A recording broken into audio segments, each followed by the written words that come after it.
ನಾವು ಹೇಳ್ತಾ ಇದ್ವಿ ನಿಮಗೆ ಬಾಹ್ಯಾಕಾಶ ನಿಲ್ದಾಣವನ್ನು ತಲುಪೋದಕ್ಕೆ ಜಸ್ಟ್ 1 ಮೀಟರ್ ಮಾತ್ರ ಬಾಕಿ ಇದೆ. ಆಕ್ಸಿಯಂ 4 ಡಾಕಿಂಗ್ ಪ್ರಕ್ರಿಯೆಗೆ ಕೌಂಟ್ ಡೌನ್ ಶುರುವಾಗ್ತಾ ಇದೆ. ಯಶಸ್ವಿಯಾಗಿ ನಡೀತಾ ಇರುವಂತಹ ಡಾಕಿಂಗ್ ಕಾರ್ಯ ತುಂಬಾ ಸಾಫ್ಟ್ ಆಗಿ ಒಂದು ಪ್ಲಗ್ ಅನ್ನ ಸ್ವಿಚ್ಗೆ ಹಾಕಿದಷ್ಟೇ ಸಲೀಸಾಗಿ ಈ ಪ್ರಕ್ರಿಯೆ ನಡಿಬೇಕು ಅನ್ನೋದು ವಿಜ್ಞಾನಿಗಳ ಲೆಕ್ಕಾಚಾರ. ಹೀಗಾಗಿ ಇಡೀ ಜಗತ್ತು ಮತ್ತೊಂದು ಕ್ರೂಷಿಯಲ್ ಸ್ಟೇಜ್ ಅನ್ನ ನೋಡ್ತಾ ಇದೆ. ಡೀಟೇಲ್ಸ್ ಕೊಡೋದಕ್ಕೆ ನಮ್ಮ ಜೊತೆಗೆ ಇದ್ರ ಬಗ್ಗೆ ಇನ್ನೂ ಹೆಚ್ಚಿನ ಮಾಹಿತಿ ಹಂಚಿಕೊಳ್ಳೋದಕ್ಕೆ ನಮ್ಮ ಜೊತೆಗೆ ವಿಜ್ಞಾನಿಯಾಗಿರುವಂತಹ ಸುಂದರ್ ಅವರು ಸಂಪರ್ಕದಲ್ಲಿದ್ದಾರೆ. ಸುಂದರ್ ಸರ್ ನಮಸ್ಕಾರ. ನಮಸ್ಕಾರ ಮೇಡಮ್. ಸುಂದರ್ ಸರ್, ಡಾಕಿಂಗ್ ಪ್ರಕ್ರಿಯೆನ ಗಮನಿಸ್ತಾ ಇದ್ವಿ. ನಮ್ಮ ವೀಕ್ಷಕರಿಗೆ ಡಾಕಿಂಗ್ ಪ್ರಕ್ರಿಯೆ ಅನ್ನೋದು ಇಡೀ ಸ್ಪೇಸ್ ಪ್ರೋಗ್ರಾಮ್ನಲ್ಲಿ ಎಷ್ಟು ಇಂಪಾರ್ಟೆಂಟು, ಯಾವ ರೀತಿ ಆಗತ್ತೆ ಅದನ್ನೆಲ್ಲ ವಿವರಿಸೋದಾದ್ರೆ ಎಕ್ಸಾಂಪಲ್ ಕೊಟ್ಟು. ಈಗ ನಾವು ಏನು ನಿನ್ನೆ ದಿವಸ ಒಂದು ಲಾಂಚ್ ಆಯ್ತು, 4 ಜನ ಗಗನಯಾನಿಗಳನ್ನ ನಾವು ಬಾಹ್ಯಾಕಾಶ ಕೇಂದ್ರಕ್ಕೆ ಕಳಿಸಿದೀವಿ. ಈ ಬಾಹ್ಯಾಕಾಶ ಕೇಂದ್ರ ಅನ್ನೋದು ಆಕಾಶದಲ್ಲಿ ಅಥವಾ ಬಾಹ್ಯಾಕಾಶದಲ್ಲಿ ಇರೋ ಒಂದು ಪ್ರಯೋಗ ಶಾಲೆ ಅಂತ ಕರಿಬಹುದು ಅಥವಾ ಪ್ರಯೋಗಾಲಯ ಅಂತ ಕರಿಬಹುದು. ಅಲ್ಲಿ ಹಲವಾರು ಪ್ರಯೋಗಗಳನ್ನ ಮಾಡ್ತಾ ಇದ್ದಾರೆ ವಿಜ್ಞಾನಿಗಳು, ಬೇರೆ ಬೇರೆ ಆಯಾಮಗಳಲ್ಲಿ. ಗುರುತ್ವಾಕರ್ಷಣೆಗೆ ಸಂಬಂಧಪಟ್ಟಂತೆ, ಜೈವಿಕ ಪದ್ಧತಿಗಳಿಗೆ ಸಂಬಂಧಪಟ್ಟಂತೆ, ಜೀವಕೋಶಗಳಿಗೆ ಸಂಬಂಧಪಟ್ಟಂತೆ ಎಲ್ಲ. ಈ 4 ಜನ ಗಗನಯಾನಿಗಳು ಸಹ ಇಂಥದ್ದೇ ಒಂದಿಷ್ಟು ಪ್ರಯೋಗಗಳನ್ನ ಮಾಡ್ಲಿಕ್ಕೋಸ್ಕರ ಅವರು ಈ ಬಾಹ್ಯಾಕಾಶ ಕೇಂದ್ರಕ್ಕೆ ಹೋಗ್ತಾ ಇರ್ತಕ್ಕಂಥದ್ದು. ಈ ಡ್ರ್ಯಾಗನ್ ಏನು ಒಂದು ಸ್ಪೇಸ್ ಕ್ರಾಫ್ಟ್ ಇದೆ, ಅದು ಒಂದು ದೋಣಿ ಇದ್ದ ಹಾಗೆ, ಅಥವಾ ಒಂದು ರೈಲ್ ನ ಒಂದು ಬೋಗಿ ಅಂತ ನಾವು ಪರಿಗಣಿಸ್ಬೋದು. ಈ ರೈಲ್ ನ ಬೋಗಿ ಒಂದು ಭೂಮಿ ಅನ್ನೋ ಸ್ಟೇಷನ್ ನಿಂದ ಈಗ ಬಾಹ್ಯಾಕಾಶ ಕೇಂದ್ರ ಅನ್ನೋ ಮತ್ತೊಂದು ಸ್ಟೇಷನ್ಗೆ 4 ಜನನ ಕರ್ಕೊಂಡು ಹೋಗಿದೆ. ಈ ಬೋಗಿಯಿಂದ ಮುಖ್ಯ ಪ್ರಯೋಗಾಲಯ ಏನಿದೆ, ಬಾಹ್ಯಾಕಾಶ ಕೇಂದ್ರ ಏನಿದೆ, ಅದಕ್ಕೆ ಈಗ ವರ್ಗಾವಣೆ ಮಾಡಬೇಕಾಗಿದೆ.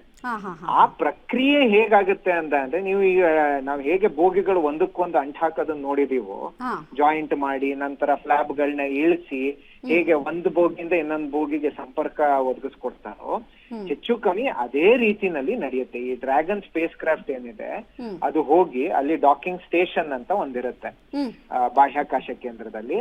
ಆ ಒಂದು ನೀವು ಹೇಳ್ದಾಗೆ ಪ್ಲಗ್ ಹಾಕೋ ಹಾಗೆ ಅದೊಂದು ಕಾನ್ಫಿಗರೇಷನ್ ನಲ್ಲಿ ಹೋಗಿ ಅಟ್ಯಾಚ್ ಆಗುತ್ತೆ. ಒಂದು ಫ್ಲಾಪ್ ಓಪನ್ ಆಗಿ ಒಂದಷ್ಟು ಹೊತ್ತಾದ್ಮೇಲೆ ಇಲ್ಲಿನ ವ್ಯಕ್ತಿಗಳು, ಈ 4 ಜನ ಗಗನಯಾನಿಗಳು ಯಾರಿದ್ದಾರೆ, ಅವರು ಈ ಡ್ರ್ಯಾಗನ್ ಸ್ಪೇಸ್ ಕ್ರಾಫ್ಟ್ ಇಂದ ಅಂತಾರಾಷ್ಟ್ರೀಯ ಬಾಹ್ಯಾಕಾಶ ಕೇಂದ್ರ ಅಥವಾ ISS ಗೆ ವರ್ಗಾವಣೆ ಆಗ್ತಾರೆ. ವರ್ಗಾವಣೆ ಆದ್ಮೇಲಿಂದ ಅವರ ಒಂದು ಪ್ರಯೋಗ ಮತ್ತೆ ಮುಂದಿನ ಕಾರ್ಯಾಚರಣೆಗಳು ಏನು ಅವರು ಉದ್ದೇಶ ಇಟ್ಕೊಂಡು ಇಲ್ಲಿಂದ ಅಲ್ಲಿಗೆ ಹೋಗಿದ್ದಾರೋ ಅದು ಪ್ರಾರಂಭ ಆಗುತ್ತೆ. ಈ ನಿಟ್ಟಿನಲ್ಲಿ ಈ ಮಿಷನ್ ನ ಮುಂದಿನ ಅತಿ ಉತ್ತಮವಾದಂತ ಮತ್ತು ಅತಿ ಕ್ರಿಟಿಕಲ್ ಆದಂತ ಒಂದು ಹಂತ ಇದು. ನಾನು ಕೇಳಿಸ್ಕೊಳ್ತದೆ, ಕಾಮೆಂಟ್ರಿ ಕೇಳಿಸ್ಕೊಳ್ತಾ ಇದೆ ಅಲ್ಲಿ ಕೆಲವರು ಹೇಳ್ತಾ ಇದ್ರು ಅಂದ್ರೆ ವೇ ಪಾಯಿಂಟ್ 2 ಅಂತಿದೆ, ವೇ ಪಾಯಿಂಟ್ 2ಗೆ 20 ಮೀಟರ್ ದೂರದಲ್ಲಿದೆ ಅಂತೆಲ್ಲ. ಅದೆಲ್ಲ ಹಂಗೆಲ್ಲ ಅಂದ್ರೆ ಏನು ಅಂತ ಸುಂದರ್ ಸರ್? ಅದೇ ನಾನು ಡಾಕಿಂಗ್ ಸ್ಟೇಷನ್ ಅನ್ನಲ್ಲ, ಇವಾಗ ನೀವು ಪ್ಲಗ್ ಹಾಕೋದಾಯ್ತು ಅಂದ್ರೂನು ಬೇರೆ ಬೇರೆ ಪ್ಲಗ್ ಪಾಯಿಂಟ್ ಇರುತ್ತೆ, ಬೇರೆ ಬೇರೆ ಪ್ಲಗ್ ಗಳು ಇರ್ತವೆ. ಆ ಪ್ಲಗ್ ಪಾಯಿಂಟ್ ಗೆ ಅದೇ ಪ್ಲಗ್ ನ ನೀವು ಹಾಕಿದಾಗ್ಲೇ ಕನೆಕ್ಷನ್ ಕಂಪ್ಲೀಟ್ ಆಗುವಂತದ್ದು. ಹೀಗೆ ಬಾಹ್ಯಾಕಾಶ ಕೇಂದ್ರದಲ್ಲೂ ಒಂದಷ್ಟು ಡಾಕಿಂಗ್ ಸ್ಟೇಷನ್ ಗಳು ಅಥವಾ ಡಾಕಿಂಗ್ ಪಾಯಿಂಟ್ ಗಳು ಇರ್ತವೆ. ಅದರಲ್ಲಿ ಪ್ರತ್ಯೇಕವಾದ ಪಾಯಿಂಟ್ ಇವತ್ತಿನ ದಿವಸ ಈ ಒಂದು ಸಮಯಕ್ಕೆ ಯಾವ್ದು ಆಕ್ಸೆಸಬಲ್ ಆಗಿರುತ್ತೆ ಅಂದ್ರೆ ಯಾವ್ದನ್ನ ನಾವು ಸುಲಭವಾಗಿ ತಲುಪಬಹುದು, ಅದಕ್ಕೆ ಅಲೈನ್ ಆಗಿ ಒಂದು ಕಕ್ಷೆಯನ್ನ ರೆಡಿ ಮಾಡ್ಕೊಂಡು ಡ್ರ್ಯಾಗನ್ ಈ ಯಾನದಲ್ಲಿ ಕರ್ಕೊಂಡು ಹೋಗ್ತಾ ಇರೋದು ವಿಜ್ಞಾನಿಗಳನ್ನ. ಸೊ ಅದು ಹೋಗಿ ಅಲ್ಲಿ ಅಟ್ಯಾಚ್ ಆಗ್ಬೇಕಲ್ಲ, ಆ ಪಾಯಿಂಟ್ ನ ಅವ್ರು ವಿವರಣೆ ಕೊಡ್ತಾ ಇದ್ದಾರೆ. ಸುಂದರ್ ಸರ್, ಈಗ 28 ಗಂಟೆಗಳ ಜರ್ನಿ ಆಗಿದೆ. ಈಗ ಹೋಗಿದ ತಕ್ಷಣ ಅವರು ತಮ್ಮಂತಾವು ಅಂದ್ರೆ ಅಷ್ಟು ಜನ 4 ಜನ ಗಗನಯಾನಿಗಳು ತಮ್ಮಂತಾವು ಎಕ್ಸ್ಪೆರಿಮೆಂಟ್ ನಲ್ಲಿ ತೊಡಗಿಸಿಕೊಳ್ತಾರ ಅಥವಾ ಸಮಯ ಬೇಕಾಗತ್ತೆ? ಆ ಪ್ರಾಸೆಸ್ ಹೆಂಗಿರುತ್ತೆ ಅಲ್ಲಿ, ತಮ್ಮ ಕೆಲಸನ ಹೆಂಗ್ ಶುರು ಮಾಡ್ಕೊಳ್ತಾರ ಅವರು ಅಂತ? ಇವಾಗ ಶುರುವಾಗಿರ್ತಕ್ಕಂಥ ಡಾಕಿಂಗ್ ಪ್ರೋಸೆಸ್ ಏನಿದೆ, ಕೆಲವು ನಿಮಿಷಗಳ ಕಾಲ ಅಥವಾ ಗಂಟೆಗಳ ಕಾಲ ನಡೆಯುತ್ತೆ. ಇವಾಗ ಫ್ಲಾಪ್ ಹಾಕಿದ ತಕ್ಷಣ ಒಂದ್ ಕಡೆಯಿಂದ ಇನ್ನೊಂದ್ ಕಡೆಗೆ ಹೋಗ್ಬಿಡಲ್ಲ. ಅಲ್ಲೆಲ್ಲಾನು ಒಂದಷ್ಟು ಪ್ಯಾರಾಮೀಟರ್ಸ್ ನೆಲ್ಲ ಚೆಕ್ ಮಾಡ್ತಾರೆ. ಫಂಕ್ಷನಾಲಿಟಿ ಸರಿ ಇದೆಯಾ, ಚೆನ್ನಾಗಿದ್ಯಾ, ಅನುಕೂಲವಾಗಿದ್ಯಾ ಟ್ರಾನ್ಸ್ಫರ್ ಆಗೋದಿಕ್ಕೆ ಅಂತೆಲ್ಲ ನೋಡಿ ನಿಧಾನವಾಗಿ ಟ್ರಾನ್ಸ್ಫರ್ ಆಗ್ತಾರೆ. ಟ್ರಾನ್ಸ್ಫರ್ ಆದ್ಮೇಲೆ ಕೆಲವು ಗಂಟೆಗಳ ಕಾಲ ಬಾಹ್ಯಾಕಾಶ ಕೇಂದ್ರಕ್ಕೆ ಒಗ್ಕೋಬೇಕು ಅವರು. ಕರೆಕ್ಟ್. ಯಾಕೆಂದ್ರೆ ಭೂಮಿನಲ್ಲಿ ಒಂದು ವಾತಾವರಣ, ಒಂದು ವ್ಯವಸ್ಥೆ ಇತ್ತು.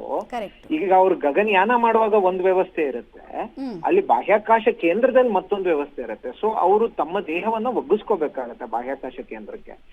ಅದು ಸ್ವಲ್ಪ ಗಂಟೆಗಳ ಕಾಲ ಅವರು ಈ ಒಕ್ಕೊಳ್ಳೋ ಪ್ರಕ್ರಿಯೆ ಪ್ರಾರಂಭ ಆಗತ್ತೆ. ಅದಾದ ನಂತರದಲ್ಲಿ ಅವರು ಪ್ರಯೋಗಗಳನ್ನ ಪ್ರಾರಂಭ ಮಾಡ್ತಾರೆ. ಸೊ ಈಗ ಕೆಲವು ಗಂಟೆಗಳ ಕಾಲ ಅಲ್ಲಿ ಕೆಲವ್ರು ಇರೋರು ಮಾತಾಡ್ಸೋದು ಅಥವಾ ಭೂಮಿ ಜೊತೆ ಸಂಪರ್ಕ ಮಾಡೋದು, ನಾವಿಲ್ಲಿ ಸುರಕ್ಷಿತವಾಗಿ ಬಂದಿದೀವಿ ಅನ್ನೋದು, ಮತ್ತೆ ಅಲ್ಲಿನ ವ್ಯವಸ್ಥೆಗಳು ಏನೇನ್ ಇಲ್ಲಿಂದ ಒಂದಷ್ಟು ಉಪಕರಣಗಳನ್ನ ಎತ್ಕೊಂಡು ಹೋಗಿರ್ತಾರೆ ಅದನ್ನೆಲ್ಲ ಆಯಾಯ ಸ್ಥಾನಕ್ಕಿಡುವಂಥದ್ದು, ಇಂಥದ್ದೆಲ್ಲ ಒಂದಷ್ಟೊತ್ತು ನಡೆಯುತ್ತೆ. ಪ್ರಯೋಗಗಳು ನಿಧಾನವಾಗಿ ಶುರು ಆಗುತ್ತೆ. ಓಕೆ. ಈ ಡಾಕಿಂಗ್ ಪ್ರಕ್ರಿಯೆನಲ್ಲಿ ಸರ್ ನನಗಿರೋ ಕುತೂಹಲ, ಇಲ್ಲಿನ ವಿಜ್ಞಾನಿಗಳು ಅಂದ್ರೆ ನಮ್ಮ ವಿಶ್ವದಲ್ಲಿರುವಂತಹ ವಿಜ್ಞಾನಿಗಳು ಮಾನಿಟರ್ ಮಾಡ್ತಾ ಇರ್ತಾರೆ, ನಾಸಾದವ್ರು ಮಾನಿಟರ್ ಮಾಡಿ ಆ ಪ್ರಕ್ರಿಯೆಗಳು ಫುಲ್ಲಿ ಆಟೋಮೆಟಿಕ್ ಆಗ್ತಾ ಇರುತ್ತೆ, ಅಥವಾ ಅಲ್ಲೇನಾದ್ರೂ ಗಗನಯಾನಿಗಳದ್ದು ಕೆಲಸ ಇರುತ್ತಾ ಅಂತ? ಖಂಡಿತವಾಗ್ಲೂ ಗಗನಯಾನಿಗಳ ಕೆಲಸ ಇರುತ್ತೆ. ಅಂದ್ರೆ ಪ್ರಯೋಗಗಳು ಅಂದಾಗ ಒಂದಿಷ್ಟು ಪ್ರಯೋಗಗಳನ್ನ ಅವರು ತಮ್ಮ ಕೈಯಾರೆ ಮಾಡ್ತಾರೆ. ಇವಾಗ ಉದಾಹರಣೆಗೆ ನಮ್ಮ ಶುಭಾಂಶು ಶುಕ್ಲಾ ಅವರೇ ತೆಗೆದುಕೊಂಡ್ರೆ ನಮ್ಮ ಮೆಂತ್ಯ ಗಿಡವನ್ನ ಬೆಳೆಸೋ ಪ್ರಯತ್ನ ಮಾಡ್ತಾರೆ. ಅವ್ರಿಗೆ ಕಿಟ್ ಎಲ್ಲ ಎತ್ಕೊಂಡು ಹೋಗಿರ್ತಾರೆ ಇಲ್ಲಿಂದ. ಏನೇನು ಉಪಕರಣಗಳು ಬೇಕಾಗತ್ತೆ ಅಥವಾ ಅಧ್ಯಯನ ಮಾಡ್ಲಿಕ್ಕೆ ಏನೇನ್ ವ್ಯವಸ್ಥೆ ಬೇಕಾಗಿರುತ್ತೆ ಅದಿರುತ್ತೆ. ಬಟ್ ಆ ಸೆಟಪ್ ನ ಅವ್ರು ಮಾಡ್ಕೋಬೇಕಾಗತ್ತೆ. ಮಾಡ್ಕೊಂಡು ಇವಾಗ ಕೆಲವು ಇನ್ಸ್ಟ್ರೂಮೆಂಟ್ ಗಳಿರ್ತವೆ, ಅದಕ್ಕೆ ಪವರ್ ಸಪ್ಲೈ ಬೇಕಾಗ್ಬೋದು. ಸೊ ಬೇರೆ ಏನೇನ್ ಇರುತ್ತೋ ಅವ್ರ ಪ್ರೊಸೀಜರ್ ಏನಿರುತ್ತೋ ಅದನ್ನ ಸ್ಟೆಪ್ ಬೈ ಸ್ಟೆಪ್ ಫಾಲೋ ಮಾಡ್ಕೊಂಡು ಹೋಗಿರ್ತಾರೆ. ಅದೆಲ್ಲ ಅಭ್ಯಾಸ ಇಲ್ಲಿ ಮಾಡಿರೋದ್ರಿಂದ ಅಲ್ಲಿ ಹೋಗಿ ಅವ್ರು ಅದನ್ನ ಎಕ್ಸಿಕ್ಯೂಟ್ ಮಾಡ್ತಾರೆ ಅಷ್ಟೇ. ಸೊ ಹಾಗಾಗಿ ಅವ್ರು ಮ್ಯಾನ್ಯಲ್ ಆಗಿ ಮಾಡೋದೊಂದಷ್ಟು ಇರುತ್ತೆ. ಮತ್ತೆ ಒಂದಿಷ್ಟು ಡೇಟಾ ಕಲೆಕ್ಟ್ ಮಾಡಿ ಭೂಮಿಗೆ ಆ ಪ್ರತ್ಯೇಕ ಎಕ್ಸ್ಪೆರಿಮೆಂಟ್ ನ ಡಿಸೈನ್ ಮಾಡಿದಂತ ವಿಜ್ಞಾನಿಗಳೇನಿರ್ತಾರೆ ಅವ್ರಿಗೆ ರವಾನೆ ಮಾಡೋದಾಗಿರ್ಬೋದು, ಅಥವಾ ನಾಸಾ ಮತ್ತೆ ಇಸ್ರೋ ಸ್ಟೇಷನ್ ಗಳಿಗೆ ರವಾನೆ ಮಾಡೋದಾಗಿರ್ಬೋದು, ಇದೆಲ್ಲ ಆಟೋಮೆಟಿಕ್ ಆಗಿ ಆಗತ್ತೆ. ಬಟ್ ಅವರು ಒಂದಿಷ್ಟು ಕೆಲಸ ಅವರು ಕೈಯಾರೆ ಮಾಡ್ತಾರೆ. ಓಕೆ. ಈಗ ಒಂದು ಐತಿಹಾಸಿಕ ದಾಖಲೆಗಂತೂ ಈ ಪ್ರಕ್ರಿಯೆಗಳ ಮೂಲಕ ನಮ್ಮ ಗಗನಯಾನಿಗಳು ಮುಂದಾಗಿದ್ದಾರೆ ಅಲ್ವಾ ಸರ್? ಸೊ ಪ್ರಶ್ನೆ ಇರೋದು ನನಗೆ, ಈ ವಿಜ್ಞಾನಿಗಳು ವಿಜ್ಞಾನಕ್ಕೆ ಸಂಬಂಧಪಟ್ಟಂತೆ ಏನೇನ್ ಇನ್ಫಾರ್ಮೇಶನ್ ಅನ್ನ ಕೊಡ್ತಾರೆ, ಯಾವ ಇನ್ಫಾರ್ಮೇಶನ್ಗೋಸ್ಕರ ಇಡೀ ಜಗತ್ತು ಕಾಯ್ತಾ ಇದೆ ಅಂತ, ನಾವು ಯಾವ್ದ್ರ ಬಗ್ಗೆ ಹೆಚ್ಚು ಫೋಕಸ್ ಮಾಡಬೇಕು, ಯಾವ ಎಕ್ಸ್ಪೆರಿಮೆಂಟ್ ಬಗ್ಗೆ ಹೆಚ್ಚು ನಿರೀಕ್ಷೆ ಇಟ್ಕೊಳ್ಬಹುದು ಅಂತ? ಈಗಿನ ಎಕ್ಸಿಎಂ 4 ಮಿಷನ್ ಅಲ್ಲಿ ಮೇಡಮ್ ಸುಮಾರು 60 ಎಕ್ಸ್ಪೆರಿಮೆಂಟ್ಗಳು ನಡೀತಾ ಇದೆ. ಹೌದು. ಬೇರೆ ಬೇರೆ ವಿಚಾರಗಳಿಗೋಸ್ಕರ ಬೇರೆ ಬೇರೆ ಪ್ರಕ್ರಿಯೆಗಳನ್ನ ನಾವು ಟೆಸ್ಟ್ ಮಾಡೋದಕ್ಕೋಸ್ಕರ ಸುಮಾರು 60 ಎಕ್ಸ್ಪೆರಿಮೆಂಟ್ಗಳು ನಡೀತಾ ಇದೆ. 60 ಬಹುದೊಡ್ಡ ಪಟ್ಟಿಯಿಂದ ಆಯ್ಕೆ ಮಾಡಿರ್ತಕ್ಕಂಥದ್ದು.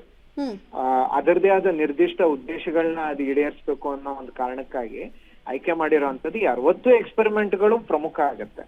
ಅದ್ರ ಪ್ರತ್ಯೇಕವಾಗಿ ನಮಗೆ ಭಾರತೀಯರಿಗೆ ಅಂತ ನಾವು ಪ್ರತ್ಯೇಕವಾಗಿ ಮಾತಾಡೋದಾಯ್ತು ಅಂದ್ರೆ ಈ ಒಂದು 7 ಎಕ್ಸ್ಪೆರಿಮೆಂಟ್ಗಳು ಅಥವಾ 8 ಎಕ್ಸ್ಪೆರಿಮೆಂಟ್ಗಳು ಏನ್ ನಮ್ಮ ಶುಭಾಂಶು ಶುಕ್ಲಾ ಅವ್ರು ನೆರವೇರಿಸಲಿದ್ದಾರೆ ಅದನ್ನ ನಾವು ಗಮನದಲ್ಲಿ ಇಟ್ಕೊಂಡ ಅಂದ್ರೆ ಕೆಲವು ಪ್ರಮುಖವಾಗಿ ಗಮನಿಸ್ಬೇಕಾಗತ್ತೆ. ಯಾಕೆಂದ್ರೆ ಈ ಕೆಲವು ವಿಚಾರಗಳು ನಾವು ಮುಂದೆ ಏನ್ ಗಗನಯಾನ ಮಾಡ್ಬೇಕು ಅಂತಿದೀವಿ ನಮ್ಮ ಇಸ್ರೋ ಕಡೆಯಿಂದ, ಮತ್ತೆ ನಮ್ಮ ಭಾರತೀಯ ಒಂದು ಕೇಂದ್ರ ನಾವೇನು ಬಾಹ್ಯಾಕಾಶದಲ್ಲಿ ಸ್ಥಾಪಿಸ್ಬೇಕು ಅಂತಿದೀವಿ, ಇದೆಲ್ಲದಕ್ಕೂ ಇದು ಪೂರಕವಾಗಿರ್ತದೆ. ಹಾಗಾಗಿ ಜೀವಕೋಶಗಳ ಮೇಲೆ ಒಂದಷ್ಟು ಎಕ್ಸ್ಪೆರಿಮೆಂಟ್ಗಳು ನಡೀತಾ ಇದೆ. ಮತ್ತೆ ಮಸಲ್ ರಿಜ್ಯುವಿನೇಷನ್ ಅಂದ್ರೆ ನಮ್ಮ ಮಾಂಸದ ಮೇಲೆ ಎಂತ ಒಂದು ಪರಿಣಾಮ ಬೀಳುತ್ತೆ ಬಾಹ್ಯಾಕಾಶ ಯಾನದಿಂದ, ಅದನ್ನ ಹೇಗೆ ಮತ್ತೆ ನಾವು ಸರಿಪಡಿಸ್ಕೋಬಹುದು. ಮತ್ತೆ ವೆಜಿಟೇಷನ್ ಅಂದ್ರೆ ಈ ಮೆಂತ್ಯ ಬೆಳೆಯೋದಿರ್ಬೋದು, ಅಥವಾ ಬೇರೆ ಹಿಂದಿನವರು ಟೊಮೆಟೊ ಆಲೂಗಡ್ಡೆ ಕೂಡ ಬೆಳೆದಿದ್ದಾರೆ ಇಂಟರ್ನ್ಯಾಷನಲ್ ಸ್ಪೇಸ್ ಸ್ಟೇಷನ್ ಅಲ್ಲಿ. ಹೀಗೆ ಬೇರೆ ಬೇರೆ ವೆಜಿಟೇಷನ್ ಬೆಳೆಗಳನ್ನ ಹೇಗ್ ಬೆಳಿಬಹುದು, ಅಲ್ಲಿ ಹೇಗ್ ಬೆಳೆಯುತ್ತೆ, ಅಲ್ಲಿನ ಕಷ್ಟಗಳೇನು, ಇದೆಲ್ಲವೂ ಸಹ ಒಂದಲ್ಲ ಒಂದು ರೀತಿ ನಮಗೆ ಮುಂದಿನ ಬೇರೆ ಬೇರೆ ಅಧ್ಯಯನಗಳಿಗೆ ಪ್ರಮುಖವಾಗುತ್ತೆ.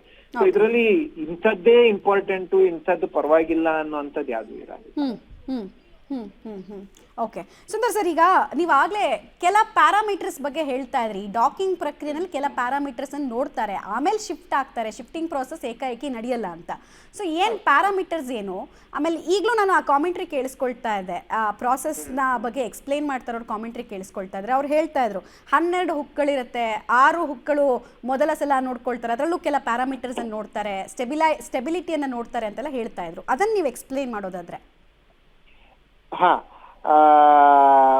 ಮೇಡಮ್, ಅದು ಪ್ರಮುಖವಾಗಿ ನೋಡೋದಾಯ್ತು ಅಂದ್ರೆ ನಮ್ಗೆ ಇಲ್ಲಿ ಫಸ್ಟ್ ಆಫ್ ಆಲ್ ಈ ಫಸ್ಟ್ ಒಂದು ಏನು ಕನೆಕ್ಷನ್ ಅಂತ ಆಗತ್ತಲ್ಲ, ಅದು ನೀವು ಹೇಳಿದಾಗೆ 12 ಹೊಕ್ಲಿರುವಂತದ್ದು ಅಥವಾ 12 ನಾಚ್ಗಳಿರುವಂತದ್ದು ಅಂತೆಲ್ಲ ಆಗತ್ತೆ. ಅದು ಬಿಟ್ಟ ಅಂದ್ರೆ ನೆಕ್ಸ್ಟ್ ಪ್ಯಾರಾಮೀಟರ್ ಏನು ಅಂದ್ರೆ ಪ್ರೆಷರ್. ಈ ಗಗನಯಾನ ಅವ್ರೇನ್ ಡ್ರ್ಯಾಗನ್ ನಲ್ಲಿ ಹೋಗಿದ್ದಾರೆ ಅದರಲ್ಲಿರ್ತಕ್ಕಂಥ ಪ್ರೆಷರು ಮತ್ತೆ ಬಾಹ್ಯಾಕಾಶ ಕೇಂದ್ರದ ಪ್ರೆಷರು ಸಮನ ಆಗ್ಬೇಕು, ಮತ್ತೆ ಟೆಂಪರೇಚರ್ ಸಮನ ಆಗ್ಬೇಕು, ಮತ್ತೆ ವೆಲಾಸಿಟಿ, ಇವೆರಡು ಅಂಟ್ಕೊಂಡು ಒಂದಕ್ಕೊಂದು ಅಂಟ್ಕೊಂಡು ಹೋಗೋದಿದೆಯಲ್ಲ, ಅವರು ಅದನ್ನ ನೋಡುವಂತದ್ದಾಗಿರ್ಬೋದು. ಸೊ ಇವೆಲ್ಲಾನು ಸದ್ಯಕ್ಕೆ ಅವರು ಗಮನಿಸ್ತಾ ಇರ್ತಕ್ಕಂತ ಒಂದು ಪ್ಯಾರಾಮೀಟರ್ಸ್ ಆಗಿರುತ್ತೆ. ಅದ್ ಬಿಟ್ಟು ಇವರ ದೈಹಿಕ ಪರಿಸ್ಥಿತಿ ಏನಿದೆ ಅಂದ್ರೆ ಈ 4 ಜನ ಗಗನಯಾನಿಗಳೇನಿದ್ದಾರೆ ಅವರು ದೈಹಿಕ ಪರಿಸ್ಥಿತಿಗಳು, ಪ್ರೆಷರ್, ಟೆಂಪರೇಚರ್ ಇದೆಲ್ಲವನ್ನು ನೋಡ್ತಾ ಇರ್ತಾರೆ. ಸುತ್ತಮುತ್ತಲಿನ ವಾತಾವರಣ ಹೇಗಿದೆ, ಟೆಂಪರೇಚರ್ ಹೇಗಿದೆ ಇದನ್ನು ಎಲ್ಲ ನೋಡ್ತಾ ಇರ್ತಾರೆ. ಸೊ ಈ ತರ ಬಹುತೇಕ ಒಂದು ಪಟ್ಟಿನೇ ಅವ್ರ ಹತ್ರ ಇರುತ್ತೆ, ಉದ್ದನೆ ಪಟ್ಟಿ. ಅದನ್ನ ಇಟ್ಕೊಂಡು ಅವರು ನೋಡ್ತಾ ಇರ್ತಾರೆ. ಆಮೇಲೆ ಇವ್ರು ಶಿಫ್ಟ್ ಆದ ತಕ್ಷಣ ಒಂದು ಎಕ್ಸ್ಪೆಡಿಷನ್ ಗ್ರೂಪ್ ಇವ್ರನ್ನ ವೆಲ್ಕಮ್ ಮಾಡುತ್ತೆ ಅಂತ ಕೂಡ ನಾನು ಕೇಳ್ಪಡ್ತಾ ಇದ್ದೆ. ಸೊ ಅದ್ ಯಾವ ರೀತಿ ಇರುತ್ತೆ ಸರ್ ಪ್ರಕ್ರಿಯೆ, ಅದೇನು ಯೂಶಲಿ ಅಂತ? ಅಂದ್ರೆ ಎಕ್ಸ್ಪೆಡಿಷನ್ ಅಂದ್ರೆ ಕೆಲವು ಸತಿ ಬಾಹ್ಯಾಕಾಶ ಕೇಂದ್ರದ ಕೆಲವೊಂದು ಭಾಗಗಳನ್ನ ರಿಪೇರಿ ಮಾಡೋದಿರತ್ತೆ, ಅಥವಾ ಹೊಸ ಎಕ್ವಿಪ್ಮೆಂಟ್ಗಳನ್ನ ಅದಕ್ಕೆ ಅಂಟಿಸೋದಿರತ್ತೆ. ಸೊ ಇದಕ್ಕೋಸ್ಕರ ಅವರು ಬಾಹ್ಯಾಕಾಶ ಕೇಂದ್ರದಿಂದ ಬಾಹ್ಯಾಕಾಶಕ್ಕೆ ಬಂದು ಅಲ್ಲಿ ಅವರು ಸ್ಪೇಸ್ ವಾಕ್ ಅಂತ ಕರೀತಾರೆ, ಅಥವಾ ಎಕ್ಸ್ಪೆಡಿಷನ್ ಅಂತ ಕರೀತಾರೆ. ಅದನ್ನ ಅವ್ರು ನೆರವೇರಿಸಬೇಕಾಗತ್ತೆ. ಸೊ ಅದನ್ನು ಸಹ ಅವರು ಯೋಜನೆಯಲ್ಲಿ ಇಟ್ಕೊಂಡು ಹೋಗಿರ್ತಾರೆ. ಅಂದ್ರೆ ಇಷ್ಟು ದಿವಸ ನಾವು ಬಾಹ್ಯಾಕಾಶಕ್ಕೆ ಹೋಗಿ ಅಂದ್ರೆ ಈ ಕೇಂದ್ರದಿಂದ ಹೊರಗಡೆ ಬಂದು ಪ್ರಯೋಗಗಳನ್ನ ಮಾಡಬೇಕು, ಅಥವಾ ಅಲ್ಲಿ ಯಾವ್ದೋ ಒಂದು ಎಕ್ವಿಪ್ಮೆಂಟ್ ನ ಹಾಕ್ಬೇಕು, ಇನ್ಸ್ಟ್ರೂಮೆಂಟ್ ನ ಅಟ್ಯಾಚ್ ಮಾಡಬೇಕು, ಇಲ್ಲ ರಿಪೇರಿ ಯಾವ್ದೋ ಒಂದು ಮಾಡಬೇಕು. ಈ ತರದ್ದೆಲ್ಲಾನು ಒಂದಷ್ಟು ಅಜೆಂಡಾ ಪಾಯಿಂಟ್ ಗಳು ಇರ್ತವೆ. ಸೊ ಎಕ್ಸ್ಪೆಡಿಷನ್ ಅಂದ್ರೆ ಅವರು ಬಾಹ್ಯಾಕಾಶದ ಕೇಂದ್ರದ ಹೊರಗಡೆ ಬಂದು ಮಾಡುವಂತ ಎಕ್ಸ್ಪೆರಿಮೆಂಟ್, ಸ್ಪೇಸ್ ವಾಕ್ ಅಂತ ಕರೀತಾರೆ ಅದನ್ನ. ಕರೆಕ್ಟ್. ಈಗ ಈ ಡಾಕಿಂಗ್ ಪ್ರಕ್ರಿಯೆ ಮುಗಿದು ಶಿಫ್ಟ್ ಆಗೋದಕ್ಕೆ, ಗಗನಯಾನಿಗಳು ಶಿಫ್ಟ್ ಆಗೋದಕ್ಕೆ ಎಷ್ಟು ಅವರ್ಗಳು ಅಂದ್ರೆ ಎಷ್ಟು ಗಂಟೆಗಳು ಬೇಕಾಗುತ್ತೆ ಸರ್ ಅಂದಾಜು? ಅದು ಡಿಪೆಂಡ್ ಆಗುತ್ತೆ ಮೇಡಮ್, ಯಾಕೆಂದ್ರೆ ಈ ಪ್ಯಾರಾಮೀಟರ್ ಗಳೆಲ್ಲಾನು ಹೊಂದಾಣಿಕೆ ಆಗಬೇಕು. ಅಲ್ಲಿವರೆಗೂ ಅವ್ರು ವೇಟ್ ಮಾಡ್ತಾರೆ. ಕೆಲವು ಸತಿ ಕೆಲವು 2-3 ಅವರ್ಸ್ ನಲ್ಲಿ ಆಗ್ಬೋದು, ಅಥವಾ 5-6 ಅವರ್ಸ್ ಆಗ್ಬೋದು. ಸೊ ಇದೆಲ್ಲ ಪ್ಯಾರಾಮೀಟರ್ಸ್ ಹೇಗಿದೆ ಅನ್ನೋದ್ರ ಮೇಲೆ ಡಿಪೆಂಡ್ ಆಗುತ್ತೆ ಅದು. ನೀವ್ ಆಗ್ಲೇ ಹೇಳ್ತಾ ಇದ್ರಿ ಅಂದ್ರೆ ಒಂದು ಬಾಹ್ಯಾಕಾಶ ನಿಲ್ದಾಣ ನಿರ್ಮಾಣಕ್ಕೆ ಅಂತ ನಾವೇನು ಮಹತ್ವಾಕಾಂಕ್ಷಿ ಯೋಜನೆಯನ್ನು ಇಟ್ಕೊಂಡಿದೀವಿ 2035ಕ್ಕೆ, ಅದು ತುಂಬಾ ಹೆಲ್ಪ್ ಆಗುತ್ತೆ ಈ ಡೇಟಾಗಳು ಅಂತ. ಹೆಂಗ್ ಹೆಲ್ಪ್ ಆಗುತ್ತೆ ಅಂತ, ಯಾವ ರೀತಿ ಅದು? ಯಾಕೆಂದ್ರೆ ಇವಾಗ ನಮ್ಗೆ ಟ್ರಾವೆಲ್ ಮಾಡೋ ಸಂದರ್ಭದಲ್ಲಿ ನಮ್ಮ ಶುಭಾಂಶು ಶುಕ್ಲಾ ಅವರು ಪೈಲಟ್ ಆಗಿದ್ರು. ಅಂದ್ರೆ ಗಗನಯಾನವನ್ನ ಹೆಂಗ್ ನಡೆಸ್ಬೇಕು ಅನ್ನೋ ಒಂದು ಪ್ರಾಯೋಗಿಕ ತರಬೇತಿ ಅವ್ರಿಗೆ ಸಿಕ್ಕಿದೆ. ಸೊ ಮುಂದೆ ನಾವು ಮಾಡ್ತಕ್ಕಂತ ಏನು ಇದಿದೆ ಅದ್ರಲ್ಲೂ ಸಹ ನಮ್ಗೆ ಇದು ಉಪಯೋಗ ಆಗತ್ತೆ.